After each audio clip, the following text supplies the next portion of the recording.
Welcome back to Lead Your Life. I'm your host, Debbie Heiser, and today we're diving into a principle that once you understand it, it changes how you lead, how you grow in your business, and how you show up in the world. And it's called the universal law of compensation.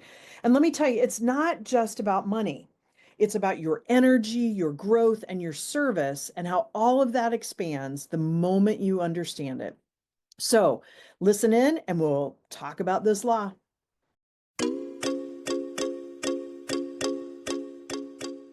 Welcome to Lead Your Life, the podcast for people who are seeking harmony in business and in life. My name is Debbie Heiser, and I'm an inner mastery and business mindset coach and the chief igniter here at the Lit Up Life.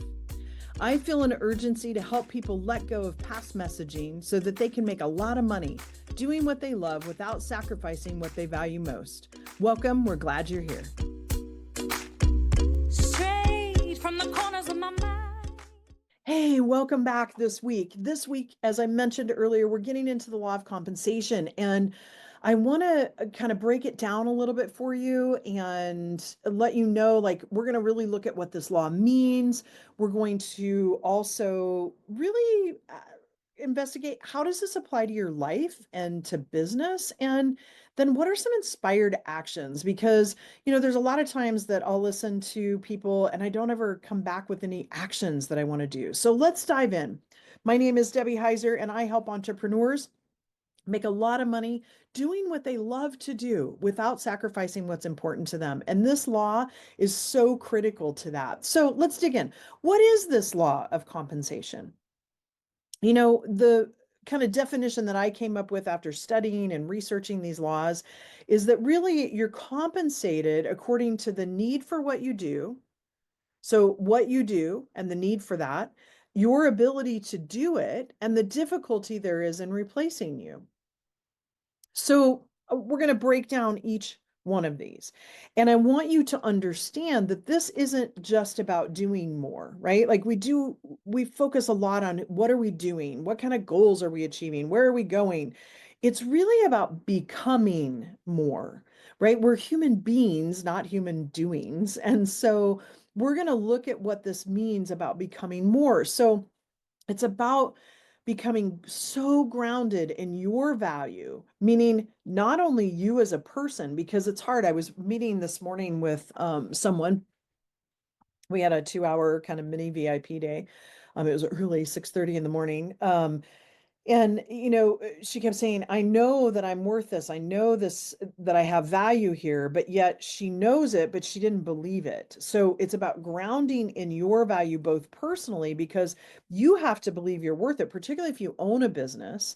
If you're representing a business, you have to believe in the business. And so you have to be grounded in that value and believe the value is there. You also have to be grounded in your voice and your capacity that the outer world has no choice then but to reflect back to you what your value is and the voice that you have. And so, and the capacity that you have, right, to do what you do. So it's not based on hustle. I'm hoping that as you followed me, I have a lot of people tell me I'm busy. You know what? I don't believe that. I believe that I lead a full life and I love that. It's not for some people, and that's okay. I'm in a busy, look at me, I'm using the word busy now too. I'm believing all this. So I'm in a full space in my life right now with travel. And I haven't traveled practically at all this year. And then all of a sudden I've got all these trips kind of right in a row. I love that, right? It's not hustle for me. And I want you to understand this law isn't based in hustle. We hear a lot of this hustle culture right now, and it's just not true. What this law is really based on is alignment and value. So when we think about this need for what you do, whether you're in a corporate position or a W-2 job, what is the need that people like your employer has for you to do this job? If you own a business, are you solving a real problem for someone? Are you solving a problem that somebody has? And this need for what you do, I'll give you an example. I don't just do sales. But I know that a lot of people struggle with sales. So there's a need for that. There's also this idea that I believe that many people are caught in their own chains, and their mind and the programs that they have and the beliefs that they have that their subconscious has creates their identity. And so many people are unhappy with this identity that we have to dig around into that and then put the processes into, well, not even then, but coherently at the same time, put the processes in place then to create the business that they want, to create the life that they want. So it's parallel and it happens at the same time. So the need that I have, or the need that I help people with, is very much a need that is out there. However, sometimes people don't buy into that at first. So I start with, let me help you with sales, because sales is tied directly to everything that I work with people with. So, are you solving a problem that people have? And is your service meeting a desire that someone has, or a challenge, or a deeper longing that someone has? So, think about that need. And if you're in business, I want you to sit down. And here's the thing: we have to remember to go on this, they call it the hero's journey, with our clients. And most people that we talk to before they become clients, they're at A or B or C, and we're on S and T and U, right? We're further along in the alphabet. So we have to remember and go back to, what is it that people are struggling with? What is that basic thing? I talk to a lot of entrepreneurs, and I have clients that they use very nebulous conversation. I did it too. They use very nebulous words and vocabulary, and people aren't there. They want to know you can solve something very real to them. And so part of that realness to them is speaking to their language, not ours. So list out, if you're in business for yourself, I want you to list out what it is that you help people do. What is it that you help them be? What is the need that people have when they talk to you or have come to see you? Same thing if you're a leader. If you're a leader, I want you to think about, what is it that your people need? Is it that they need vision? Is it that they need to understand where they're heading? Is it that they need some skill knowledge on how to do something? They just need somebody to cheerlead them. Like, really kind of think about what that looks like. That's the need. So then the second part of it is, you have to develop, well, let me back up. I want to also talk about, if I'm someone selling snow cones, there might be someone that wants a sweet treat, and there's a need for that. And they may be in the North Pole and want that icy, right? Or the shaved ice. And if I'm in Hawaii, chances are people in Hawaii, there is a greater need for that than there would be in the North Pole. Most people in the North Pole might want like a hot drink, right? So there's also some of this understanding the environment that you're in and the need for that as well, right? So that's kind of a bonus for you, a deeper piece with that. So now the other side to this is developing the ability to do it well. And this is the how, right? It's what will set you apart from other people. And that leads into the third part of this law. So the ability to do it, what I don't want you to do is get caught up in, I have to be certified in all of this. I have to go do all of these things in order to be able to serve clients. That's not what I'm talking about here.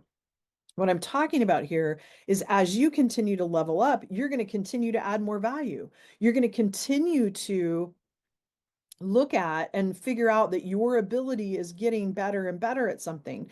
So it is some mastery and skill. And it's also about you doing your work and expanding your capacity to serve.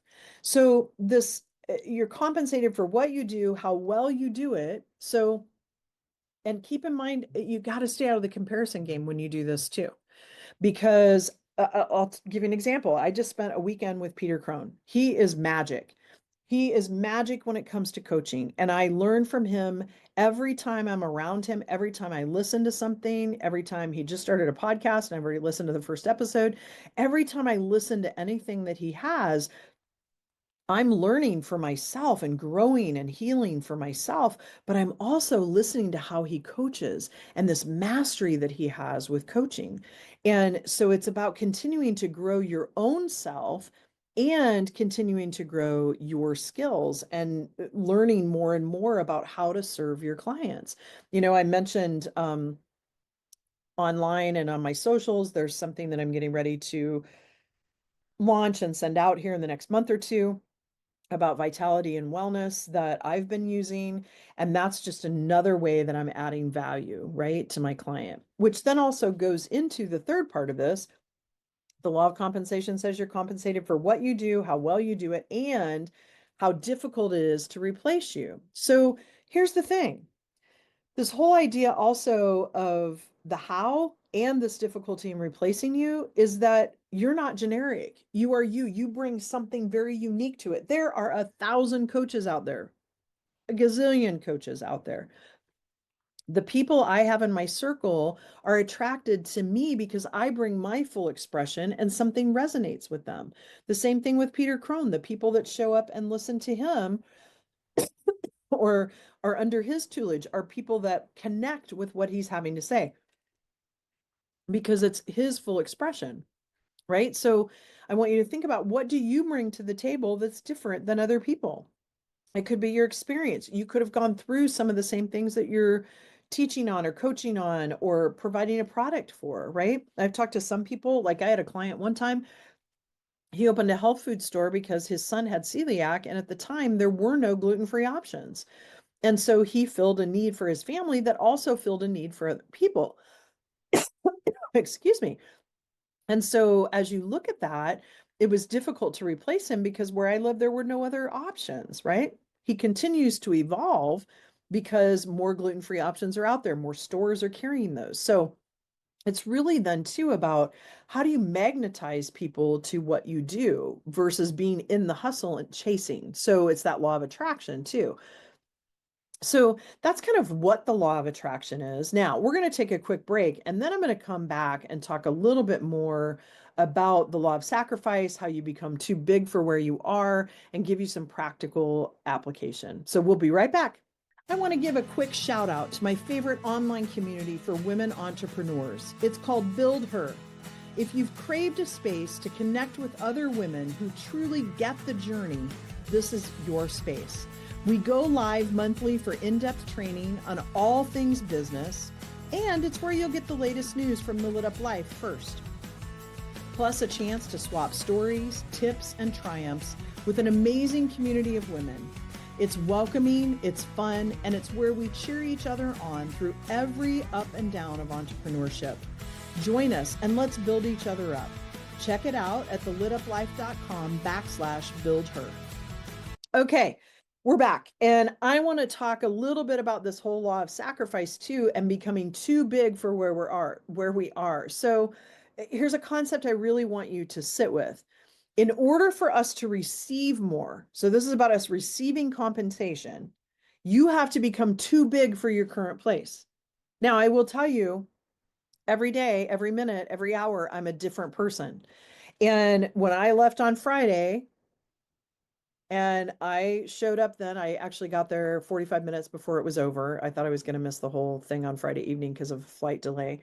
And then on Saturday, and then on Sunday, and even on Monday as I integrated and all of this, I became too big for my current place because I was learning, I became more aware of something, and I'm changing and continuing to evolve. Now, I don't mean this in an ego way. I mean it in a growth way. And it's really important to understand, because I did this for many, many years. I looked at learning and growing because I felt like something was wrong with me. I felt like something was missing, that I had to fix myself. I don't think I have to fix myself anymore. I'm doing it more so because I'm so intrigued with growth, and understanding more about myself is perplexing to me, and it's exciting and it's interesting. So I'd ask you to really check your intention when it comes to growth as well.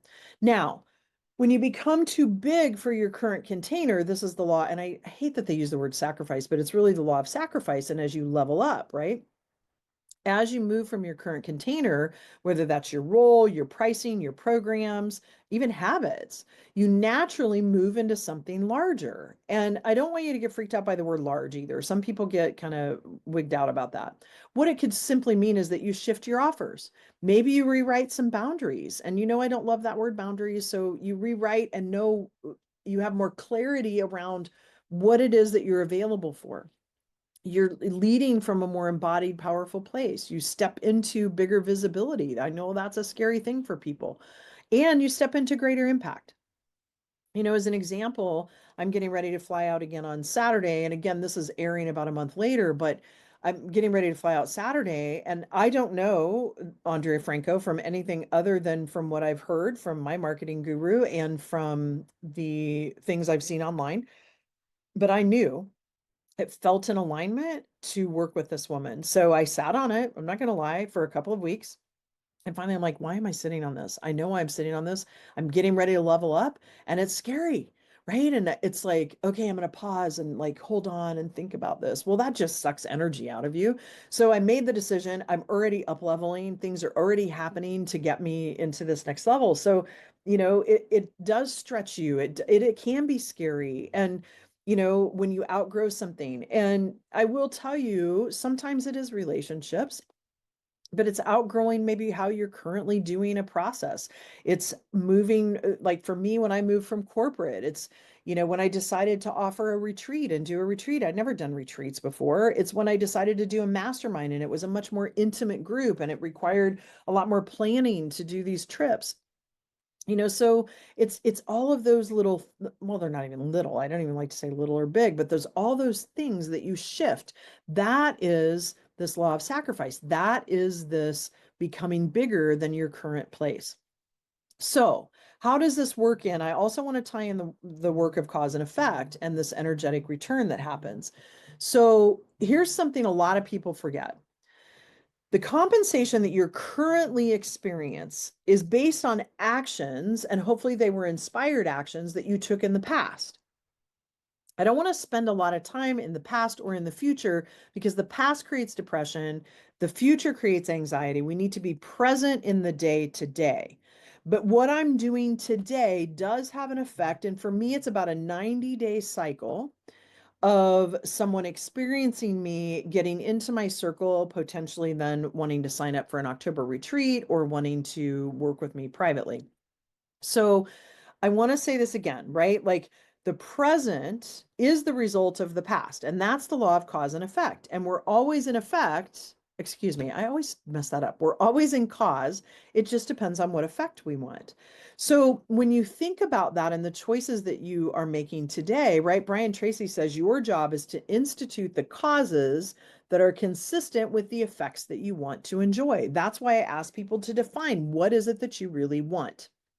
So if today you feel like something's missing, if you're not receiving what you want right now, whether it's your income, time, freedom, you want more flow or creativity, a deeper fulfillment, you have the power to shift that.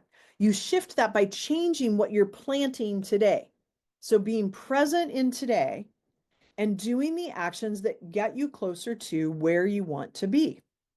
So what does that mean? That might mean investing in yourself. It might mean up-leveling how you serve. It might mean, and here's the thing, be messy, right? Like, I'm looking into some of this longevity things from a physical perspective, the sound frequency stuff. I don't know it all yet, but I'm still sharing it with people because it can serve people. It's being brave enough to say no to what no longer fits. It's saying yes to that stretch, to the visibility, to the version of you that's waiting to emerge. And here's the thing, you notice I say the version of you that's waiting to emerge because it's already in us. We just have to make the choice. So, kind of the last thing I want to touch on here is about celebrations too, and being in the game, right? Because we tend to look over celebrations. And when we celebrate our progress and our growth and our aligned actions, we raise our vibration. And we shift from scarcity to abundance, from chasing to attraction. And that vibration is what attracts people, right? So being in the game, Dan Sullivan, who wrote the book, The Gap and the Gain, talks about we're in the game. We're keeping that high vibration. And the gap, my mastermind sisters and I came up with, the gap is only a clothing store, right? Don't focus on what's missing, because it's really not missing. If we're present, it is here today. We just have to make the choice to embrace it. So when we're in the gain, we also then focus on how far we've come, not on how far we have to go, but on how far we've come. So this law of compensation, just like all of the other laws, responds to our energy. So when we anchor into gratitude, we anchor into momentum and forward movement, we become more magnetic to the very thing that we desire. Now, the same holds true on the opposite end of the pole, because, the next shoe is going to drop. Well, if we're waiting for that, that's going to happen too. But I would rather magnetize those things that I desire versus the things I don't want. So here's a simple practice. Define what you want. If it's in relationship, in work, in fulfillment, in how you serve your community, whatever it is, figure out what you want. If you find yourself saying, well, I don't want, just flop it around, right? And switch it. Another thing is, at the end of the day, other than, you've heard me talk about writing down wins, but write down, what is one way you added value to someone today? What's one thing you're proud of? And what's one thing you're ready to receive more of? Because this law of compensation is not only about how we show up for other people. The byproduct of that is then the compensation that we receive, but we have to be open to receiving it. So this daily practice of saying, what is one thing I'm ready to receive more of that I received today and I want more, please? So this daily check-in really aligns your energy with the outcomes that we're seeking. So if you're ready to shift your compensation energetically, emotionally, financially, here's where we begin. Increase your capacity, learn something new, stretch a skill, practice some mastery, and own the capacity to be in abundance. Tip somebody $100 just because you felt like it. Give without worrying about where the money's going to come from. Then own who you are. Own your genius, your irreplaceability. There's no one else who brings what you bring, and start showing up from that place. And then solve bigger problems. What bigger challenges am I being invited to help solve? For me, for my clients, for my community, just give a little bit of thought to that. Live like your future depends on it, because it does. Plant the seeds today for the future that you say that you want. And again, in that law of cause and effect, I'm always in cause. So what effect do I want? So, friends, the law of compensation is always in motion. We're always planting seeds. And the question is really, are they the seeds of expansion, clarity, and courage, or are they seeds of doubt, fear, and playing small? If you're listening to this and you feel the nudge, the call to grow into this next level of your life or your business, to get really crystal clear on what your lit up life actually looks like, then I want to invite you to this Cast Your Vision retreat happening in Sandpoint, October 23rd through 26th. It's not a weekend getaway. It's a reset, a realignment. It's a bold declaration to yourself that you're ready to lead with vision and not reaction. So go out and check out at thelituplife.com under programs, Cast Your Vision retreat, or reach out to me directly. And if you're not sure if this retreat is for you, let's hop on a quick aha call. You can find that on my website too. So you deserve to be fully compensated, not just financially, but fully. So let's make that your new normal. And so until next time, keep leading your life with courage, intention, and deep joy, and lead that life with aligned actions so you can be lit up. Okay, we'll see you next week and talk to you soon. That's a wrap for this conversation. I'm so glad you've joined us. Remember to subscribe to the podcast so you can catch all of our future episodes, and visit us at thelituplife.com for details on how you can become part of the Lit Up Life community. A quick shout out to my friend Jackie Wilson and her friends, the creators of our amazing theme music. Thanks so much for allowing us to share this perfect song with our listeners. Looking forward to having you listen in to our next episode.